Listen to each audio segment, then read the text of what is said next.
Without अंडा, without मैदा आणि without दही वापरून आज आपण घरच्या घरी एकदम सोप्या इन्ग्रेडियंट्सनी बनवणार आहे हा healthy chocolate cake. So welcome to kids friendly recipes with Prachi Kharde. आपला इंस्टाग्रामचं पेज सुद्धा तुम्ही चेक करू शकता. तर हा केक बनवणं इतकं सोपं आहे ना. खूप बेसिक इन्ग्रेडियंट्स आपल्याला लागणार आहेत. 1 वाटीचं प्रमाण घ्या. तुम्हाला कुठल्याही मेजरिंग कपची गरज नाही आहे. 1 वाटीचं प्रमाण घ्या आणि त्याच सगळ्या वाट्याने प्रमाण घ्यायचं आहे. खूप कमी साहित्यात आणि एकदम झटपट हा केक बनतो. मुलांसाठी आणि आपल्यासाठी सुद्धा खूप हेल्दी रेसिपी आहे. सो सगळ्यात आधी मी एका चाळणीमध्ये टाकते 1 कप गव्हाचं पीठ. आपल्याला हे सगळं छान असं चाळून घ्यायचं आहे जेणेकरून केक आपला छान मऊ आणि फ्लफी होईल. आणि त्यात मी टाकते आहे 3/4 कप पिठी साखर. आता ह्या पिठी साखरेऐवजी तुम्ही गूळ पावडर टाकली तरीही चालेल, काही हरकत नाही, किंवा तुमच्या आवडीचं कुठलंही स्वीटनर टाकलं तरीही चालेल. आणि इथे मी घेतलं आहे अर्धा कप मिल्क पावडर आणि मग हे ह्याला छान असं चाळून घ्यायचं आहे. यामध्ये मी 2 चमचे कोको पावडरसुद्धा घातली आहे, पण ही टोटली ऑप्शनल आहे. तुम्हाला नसेल चॉकलेट फ्लेवर आवडत तर तुम्ही स्किप केली तरी चालेल. आणि ह्याला छान असं आपल्याला बारीक चाळणीने चाळून घ्यायचं आहे. आणि मग परत एकदा मी थोडंसं याला मिक्स करून घेते आहे. आणि आता यामध्ये मी टाकते आहे अर्धा कप किंवा अर्धी वाटी तूप आणि मग टाकायचं आहे आपल्याला दूध. आता दुधाचं प्रमाण हळूहळू ॲड करत जायचं आहे, जशी आपल्याला कन्सिस्टन्सी हवी आहे तसं. एकदम पण टाकू नका, खूप मिक्सचर पातळ किंवा घट्ट व्हायची शक्यता असते, त्यामुळे थोडं थोडं करून ॲड करायचं. आता तुम्ही बघू शकता इथे मला थोडंसं घट्ट वाटतं आहे आपलं बॅटर, म्हणून मी परत थोडंसं दूध वरून त्यात ॲड करते आहे. आणि असंच करून आपल्याला एक परफेक्ट केकची कन्सिस्टन्सीमध्ये आपल्याला केक बॅटर बनवायचं आहे. आता काय होतं, कधी कधी गव्हावर पण डिपेंड असतं, गव्हाच्या पिठावर. कधी कधी पीठला आपल्याला दूध जास्त लागतं किंवा कमी लागतं, त्यामुळे हळूहळू मिक्स करा आणि परफेक्ट कन्सिस्टन्सी येऊ द्या. आणि आता हे छान असं मिक्स झालेलं आहे. आणि आता यात आपल्याला टाकायचं आहे सोडा आणि बेकिंग पावडर. बेकिंग सोडा आणि बेकिंग पावडर आपण इथे घालणार आहेत. आता याऐवजी तुम्ही इनोचं अर्धं पॅकेट जरी टाकलं तरी काही हरकत नाही, पण बेकिंग पावडर आणि बेकिंग सोडा नॉर्मली तशीही घरात असते, सो ती आपल्याला इथे टाकायची आहे. आता मी इथे ॲड करते आहे 1 टीस्पून बेकिंग पावडर आणि अर्धा टीस्पून बेकिंग सोडा. आणि आता हा टाकल्यावर ह्याला थोडं ॲक्टिवेट होण्यासाठी आपण इथे थोडंसं दूध टाकूया, अर्धा चमचा, म्हणजे ते छान मिक्स होईल व्यवस्थित आपल्या सगळ्या बॅटरमध्ये. आणि मग हळूहळू याला मिक्स करायचं आहे. आता बेकिंग पावडर आणि बेकिंग सोडा टाकल्यानंतर खूप जास्त ओव्हर मिक्स नाही करायचं आहे. अगदी 2 ते 3 मिनिट ह्याला मिक्स करायचं आहे आणि असं रिबन कन्सिस्टन्सीमध्ये आपलं आलं पाहिजे बॅटर. त्यानंतर मी एक कुठला पण केक टीन घ्या, त्याला मी बटर पेपर लावलं आहे. जर तुमच्याकडे बटर पेपर नसेल तर फक्त तूप आणि त्याला थोडासा वर्ण पीठ टाकून थोडंसं डस्ट करून घ्या आणि मग त्याला एक छान कोटिंग तयार होईल.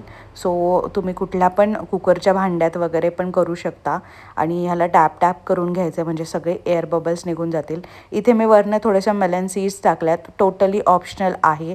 आणि थोडेसे डार्क चॉकलेट टाकलं आहे, हे सुद्धा ऑप्शनल आहे. काही तुमच्याकडे नसेल तर नाही टाकलं तरी चालेल, काहीच हरकत नाही. आणि ह्याला परत थोडंसं डॅप डॅप करून घ्यायचं आहे. आणि हे डिरेक्टली आपल्याला कढईमध्ये आज आपण ह्याला बेकिंग करणार आहे. मी लास्ट टाईमच्या पण व्हिडिओमध्ये सांगितलं होतं की मी टोटली बेकिंग कढईमध्ये करते, कारण खूप छान आणि कमी पटकन छान व्यवस्थित फुगतो पण केक आपला. सो कुठली पण घरातली तुमची जाड कढई घ्यायची आहे आणि त्यात मग आपल्याला हे फक्त स्टँड ठेवायचं आहे आणि हे केक टीन ठेवायचं आहे. कुठलंही खाली तुम्हाला काहीच टाकायचं नाही आहे, मीठ नाही, काय नाही, काहीच नाही. फक्त स्टँड ठेवायचं आहे एका जाड कढईमध्ये आणि वरनं असं मोठं त्याला एक झाकण ठेवून द्यायचं आहे. आणि मी इथे मला केक बेक करायला साधारणतः 35 मिनटं लागले. आणि गॅसची जी फ्लेम आहे ती आपल्याला लो टू मीडियम ठेवायची आहे. आणि मग छान असं ह्याला बेक करून घ्यायचं आहे. मधून तुम्ही 30 मिनटानंतर चेक करा केक झाला की नाही. अशी टूथपिक टाकून बघायची, जर ती क्लीन निघाली तर समजायचं आपला केक पूर्णपणे झालेला आहे. आणि चॉकलेटमुळे हे थोडंसं खाली गेलं आहे, त्यामुळे मी सांगितलं होतं की ऑप्शनल आहे, नाही टाकलं तरी चालेल. आणि बाजूने बघा कडा पूर्ण मोकळ्या सोडलेल्या आहे. सो आपला केक परफेक्टली बेक झाला आहे. आता ह्याला थंड होऊ देऊ आपण थोड्या वेळ आणि मग याला मी डिमोल्ड करून घेणार आहे. खूप छान बनतो आणि जर तुम्ही असं ट्रिपला वगैरे चाललात तर एकदम बेस्ट ऑप्शन आहे कॅरी करायला. आम्ही तर ट्रिपला जाताना भरपूर मोठ्या क्वांटिटीमध्ये हा बनवून घेतो. हा आरामात टिकतो एक 4-5 दिवस आणि तुम्ही भूक लागल्यावर मध्ये स्नॅक्स म्हणून खाऊ शकता. आणि बघू शकता तुम्ही एकदम परफेक्टली बेक झालेला आहे आणि किती छान फुगला आहे तो, हे पण तुम्ही बघू शकता. आणि आता पूर्ण थंड झाला आहे. आता मी ह्याला डिमोल्ड करून घेते आहे. किती इझिली हा डिमोल्ड झाला आहे ते पण तुम्ही बघू शकता. आता बटर पेपर लावला होता म्हणून तो पटकन निघाला, तर बटर पेपर काढून घेते आहे मी. आणि बघा किती छान जाळीदार टेक्स्चर पडलं आहे. असं परफेक्ट टेक्स्चर असं आलं पाहिजे केकला. आणि किती सुंदर हा झाला आहे बघू शकता तुम्ही. आणि तुम्ही ॲज इट इज असाही खाऊ शकता. मी त्याला थोडं वरनं जे माझ्याकडे हार्शेसचं जे चॉकलेट सिरप होतं किंवा मग नेटेला ते तुम्ही लावू शकता वरनं कुठलं पण. सो हा झाला आपला बेसिक केक जो खूप अमेझिंग बनतो. तुम्हाला जर ड्रायफ्रूट्स टाकायचे असतील तर तुम्ही यामध्ये वरनं ड्रायफ्रूट्स ॲड करू शकता किंवा ॲज इट इज असा खाल्ला तरी खूप अमेझिंग लागतो. सो मस्त आपला हा केक रेडी झाला आहे. मी जेव्हा लहान होती तेव्हापासून आम्ही हा केक बनवतो. मी पहिल्यांदा जेव्हा बेकिंग शिकले तेव्हा मी हा केक बनवला होता आणि टोटली खूप अमेझिंग झाला होता. आता वरनं मी ह्याला मस्त असं नटेला लावून घेते आहे. हे पण ऑप्शनल आहे, तुम्हाला हवं असेल तर लावा. आमच्याकडे फंक्शन होतं संध्याकाळी, सो मी त्यासाठीच हा केक बनवला होता म्हणून मी वरनं थोडंसं छान गार्निश करून घेतलं आहे याला. आणि खूप अमेझिंग बनलेला आहे हा केक. सो नक्की ट्राय करून बघा आणि कशी वाटली रेसिपी हे पण मला नक्की कमेंट्समध्ये सांगा.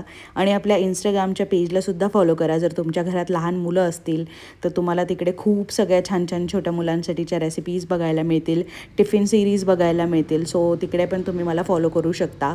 सो थँक्यू फॉर वॉचिंग आणि अशाच नवनवीन रेसिपीजसाठी ह्या चॅनलला सबस्क्राईब करायला अजिबात विसरू नका. Thanks for watching.